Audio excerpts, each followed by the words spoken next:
Hello there, my friend, and welcome to the world-famous Disney Travel Secret Show. We are your hosts and travel agents, Rob Kerri Stuart, and we are here in the CMV studio in Windermere, Florida, right next to our boss, Mickey. This is episode number 455, original air date November 3rd, 2025. And we only have 2 months left in the year, which means the holidays will be here soon. And the best gift that you can give is the gift of travel. I know, stop giving things, start giving experiences. Yes. I like that. On today's episode, we're going to tell you why, not just in our opinion, but the majority of people that go to theme parks, Disney is just better than Universal. I know. And an interesting take from a fellow travel agent that we were just with this last week. Yes. Ironically enough. That is the irony. And this was at a meeting over at the Lowe's Portofino Bay, which is one of the best at Universal. I wouldn't say it's the best. I love it. I think it's the best. Hard Rock has the best location. Yeah, that's one I was going to go for. That's because you can walk right in, right into the parks. But as far as the setting, you guys all know we love Italy, and Portofino Bay was modeled after Portofino, Italy. Go figure. Okay, so let's dive right into it. Take it away, Hugh. Hello, my friends. This is former Disney Imagineer Hugh Darley, and you're listening to Disney Travel Secrets with my friends Rob and Kerri Stuart. As you can imagine, I have plenty of Disney secrets myself, and I can't wait to share them with you. Let's get this show on the road. Take it away, guys.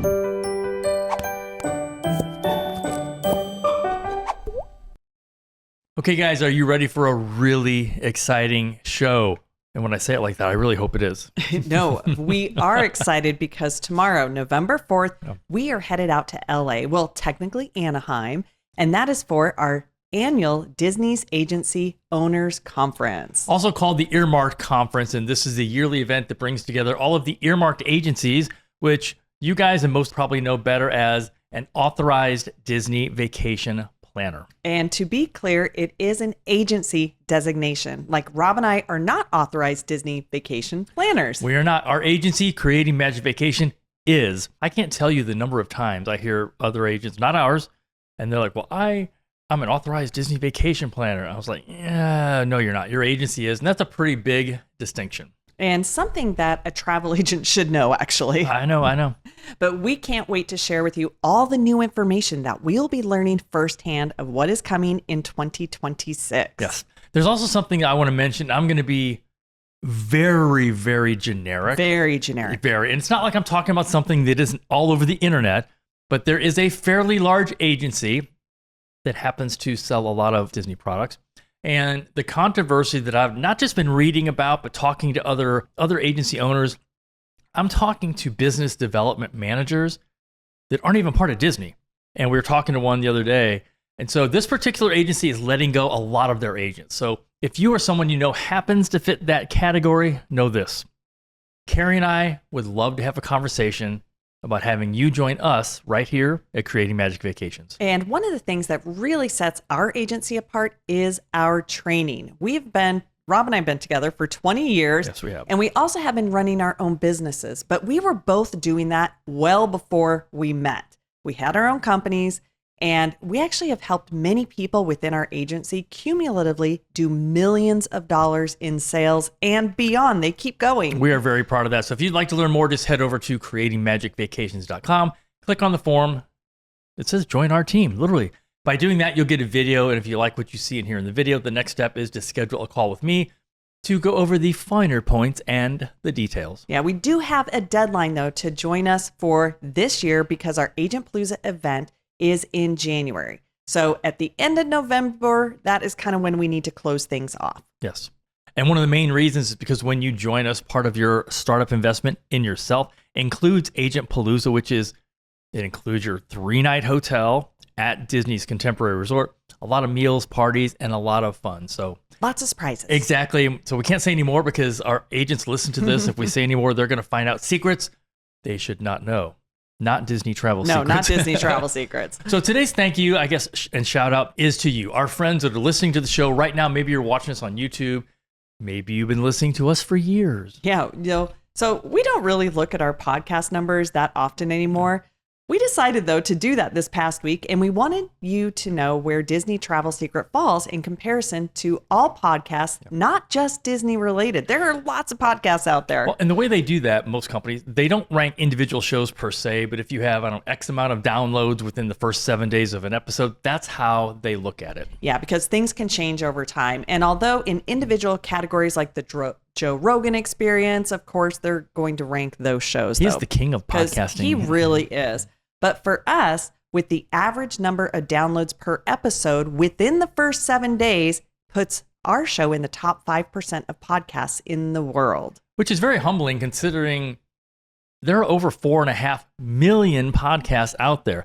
And I know that since we started this in 2017, we've gone well over 3 million downloads. So again, thank you so much to you guys that are listening to us. And hopefully you guys are not just listening to us, but kind of migrating over and watching us on our YouTube channel. Yeah. And if you are hearing our voice right now, They are. or maybe, They are. well, we don't know, or maybe you're not on this particular show, but you've listened to our show sometime in the past, we truly appreciate you. And if you love it, go ahead, go over, give us a 5-star, give us a positive review. We have had haters those in the past. I know. And they kind of like banded against us, but it's fine. We've moved on. That's how you know you're successful, when you have haters. When I you have guarantee haters. you, Joe Rogan has haters. I totally get that. Yeah.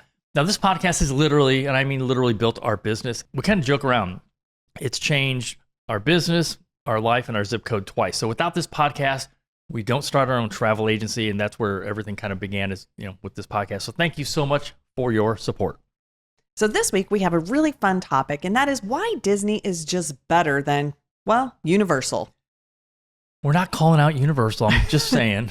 I know. So just last week, we were at a partner conference over at Lowe's Portofino Bay, one of the premier category resorts over at Universal. And, it's kind of hard not to compare to Disney, but I would say this particular resort, if you were to do comparisons, it would be kind of like the Coronado, the Gran Destino Towers. Yeah. So I would agree. that's kind of how it's not quite a deluxe resort.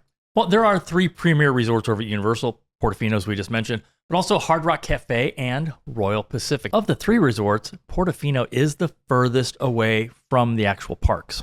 And also, it can be a pretty nice little boat ride. You can't walk, but the hotel in general is very, very nice. The theming is great. We really enjoyed it. And of course, because we were at a conference with over 300 travel agents and they were all staying at Universal, there's going to be conversations about the comparison between Disney and Universal. Well, and one of our friends who is an agent with another agency specifically was talking about Epic Universe.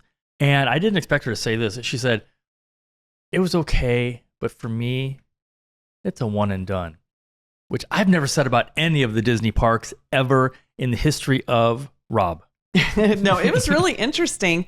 And, I definitely, though, have said about a few of the rides at Universal, I'm like, nope, those are one and done for me. They're just too jerky or there's too much 3D. I agree, because there's some of those crazy rides, especially when your head gets jerked from side to side, and I wear glasses, and the arms are pinched between my ears and my head. It's just not fun anymore. Plus, a lot of their rides are 4D rides, which means I have to put those glasses over my regular glasses just to see. Now, to be fair, I do have to do that for Flight of Passage as well. I know, but it seems to work, though. It does. It's a workaround. Like, if I was going to keep going to Universal, I would probably get prescription 3D glasses. Okay, well, that would be hardcore. That's an investment. I said if. I'm not. Okay. I'm not going to. But And since our business partner is the president of the company that was putting on the event over at Portofino, she had the most amazing suite. It was bigger than our condo in St. Petersburg, which was a decent size. I mean, it was like a 2,000 square foot condo.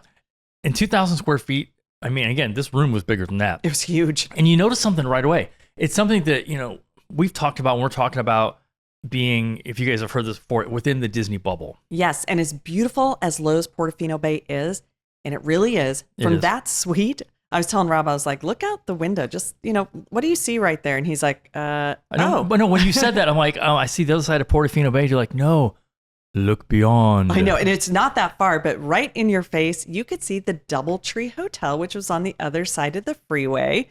So again, there's nothing Universal could do about that.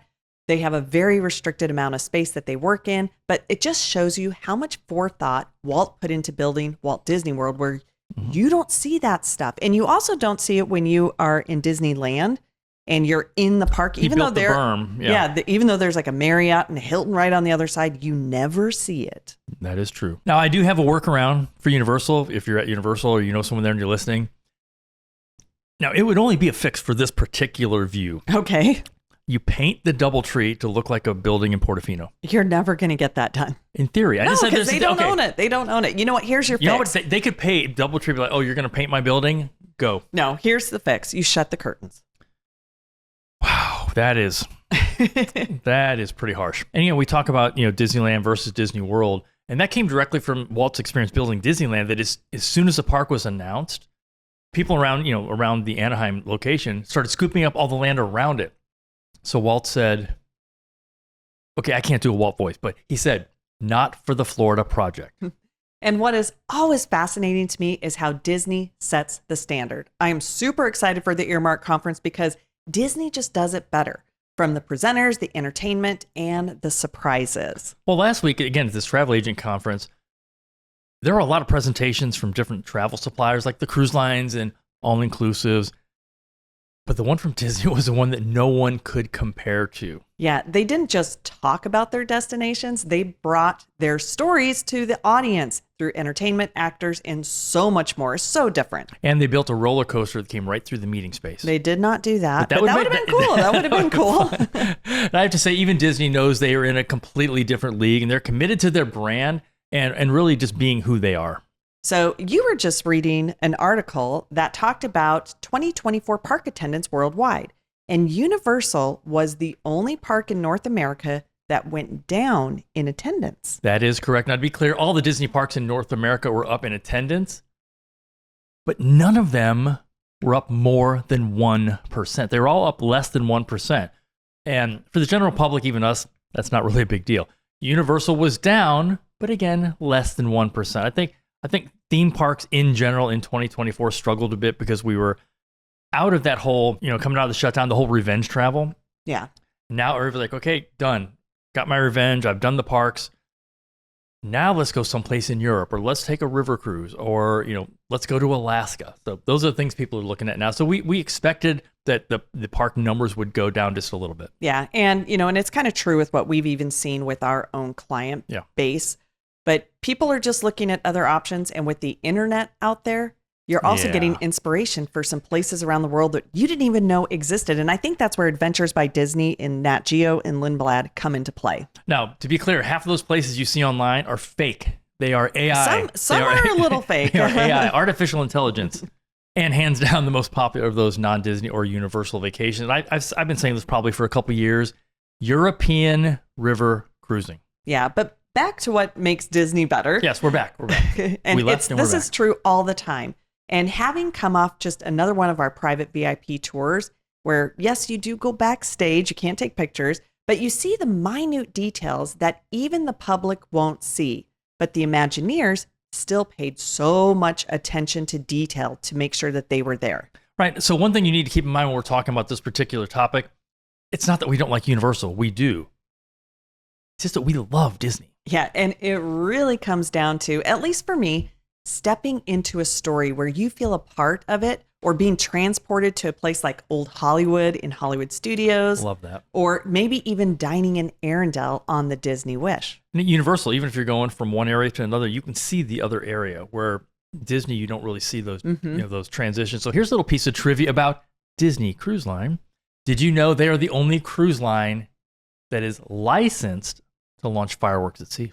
And it is a tradition that started back in 1998. So the fireworks are made of biodegradable materials, and they are safe for the environment. So how about that?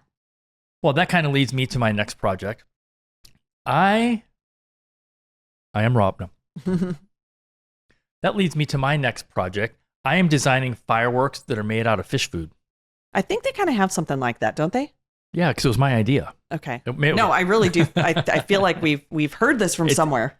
You just heard it now. Okay. You mean before now? Do I need to fact check you on that? I don't know. Please do not. Okay, so here are just 5 of the reasons that people love Disney parks. There are so many more over any other park in the world. So first up is that immersive storytelling and the theme environments. So if you've ever done the Keys to the Kingdom tour, then you know all about this. The moment you enter a land, everything supports that story. Cast members, their costumes, they stay in character. The trash cans match the theme. And even the pavement changes. We always say, look down on the floor.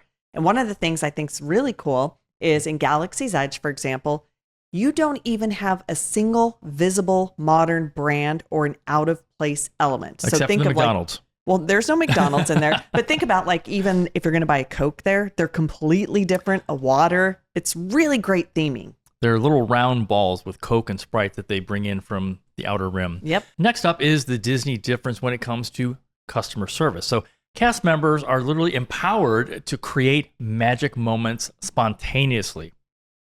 Okay, wow, that sounds very close to creating Magic Vacation. We try. Is that by design? So the training, the terminology, guests, not customers, cast members, not employees. Just going down to the naming. That is the genuine commitment to making memories that really says, Disney's hospitality standard higher than ever. It's become legendary. People from outside Disney, if they're in any type of sales or customer service, they're encouraged to take the training from the Disney Institute. Yeah, and I mean, every time I need to call in to talk with a Disney cast member about, hey, we need to move this around, we need to adjust this, I have such confidence and I love it. But when I call the other park, sometimes what I get is, yeah, I know, I understand. Yep, nothing I can do. And, my hands are tied. So I know our system for booking is terrible. We get it. We use the same one. No, it's just really interesting. Okay, so number 3, attractions are complete experiences. So Disney's rides typically tell a full story. So think about it. You have a beginning, a middle, and an end. It's not just a thrill ride. And the queue is part of the show. So think about Haunted Mansion or even Flight of Passage before you get on. And even some of the quick attractions, they have narrative arcs and little emotional beats. So when you go through like Toy Story Mania, pay attention because there's just little nods to things along the way. And every single queue, like in Slinky Dog, there's like some little hidden things. Slinky Dog Dash. Yeah, so just pay attention. When you're in queue, it's not just to get you on the ride. Very, very different experience. Next up, I believe this is number 4. We forgot the number there, man. It is number 4. It is number 4. Great. Nostalgic multi-gen appeal. Disney parks are designed for grandparents and toddlers to enjoy the experience together. So the music, the classic characters, the preservation of Walt's original vision, alongside all the new innovations, creates that coming home feeling. We love that, and it keeps families coming back time and time again across multiple generations. I know. And I love hearing from clients when they're talking about, I remember when I went on this ride for the first time and I can't wait to take my kid or my grandkid to experience that. I think that's really unique just to Disney. I would agree. So number 5 is the magical finishing touches that only Disney does. Things like the hidden Mickeys. They're everywhere. They are everywhere. The nightly kiss goodnight. Even the flowers that are planted in character shapes, visible only from above. And then what about all those scents that get pumped into Main Street? Popcorn. Popcorn is one of them. Or even in your resort. And then plus the way that the fireworks, they're choreographed to be visible from multiple parks. And I really think it's the details that most guests, they just don't consciously notice, but they feel it because it feels different. I love how the fireworks are coordinated, that we hear them in our house every night. Yeah, we do. Which we do. But we have too many trees to see them. Well, technically we from can our walk house. around the corner and see them if We we can wanted take our to. golf cart like another block or two over, and there's a place we can see. And we should do that more often. I know, we should. Especially now that it's nice and cool here. If you have a trip coming down in the next 2 weeks, I hope this weather continues to hold out because it's what we call open the window weather. Yes. So let's just say that Disney and all of the Disney destinations like Disney Cruise Line, Nat Geo, Lindblad, and Adventures by Disney, they really, in our opinion, and a lot of people's opinions, they are the best of the best. And if you love Disney touches in history, come join us on our Adventures by Disney with Hugh Darley next September. The link to register is in the show description. And we have a solid group of people that are Disney fans, That's Disney exciting. history lovers, but we still have some spaces to fill and we want you to join us. We do. So also, if you love Disney and also elevated and professional service, and maybe you're either looking for a second career to build, or maybe you've been testing the waters as a travel agent somewhere else, but you don't feel like you have the support you need. Again, as we mentioned, we're in the last month of onboarding new agents for 2025. And we have our annual conference, January 21st through the 24th at Contemporary Resorts, where our agents kick off the year. They meet with our preferred travel partners and get more training on how to hit their goals and also how to grow a travel business to the point where they can become job optional if they want to. I am pretty sure I invented that term. I think you did. Job optional. So we're looking for serious people, not someone who just wants to book a couple of trips a year. Maybe you just want to book your own travel. That's just not what we're built. There are plenty of places you can do that. That's just not what we do here at Team CMV. We say we're a team. We're not a family. We know how those can be messed up. We are Team CMV. So many of our agents, as we mentioned, have sold well over $1 million, and several, more than several at this point, are now full-time. Yeah, so just go to creatingmagicvacations.com, click on join our team, but don't wait. Now is the time to get everything ready to kick off your 2026. And in fact, our team has already been working on their 2026 goals and action plan. Okay, I have something to tell you. What? I'm already working on our location for 2027. Oh, I love that. I'll tell you after we're done here. Okay. I'll tell you. And just like Disney pluses things up at Creating Magic Vacations, we do the same. And if you prefer to have someone help you with your travel plans, we would love to with any of the Disney destinations or really any destination in the world. So reach out to us or contact your Creating Magic Vacations travel advisor in your area. I do have one more tip before we go off the air, so to speak. When you do fill out that vacation request form, you will get a phone call from me, not my staff, not one of my team members. It'll come from me personally, not even from Kerri. I do all the first outbound calls. Be on the lookout. In police terms, they call it BODO. Be on the lookout for a 727 number. I'm not going to tell you the rest of it because people will probably blow up my phone. So look for a 727 number. That will be me. Until next time, have a magical day. We hope to see you real soon.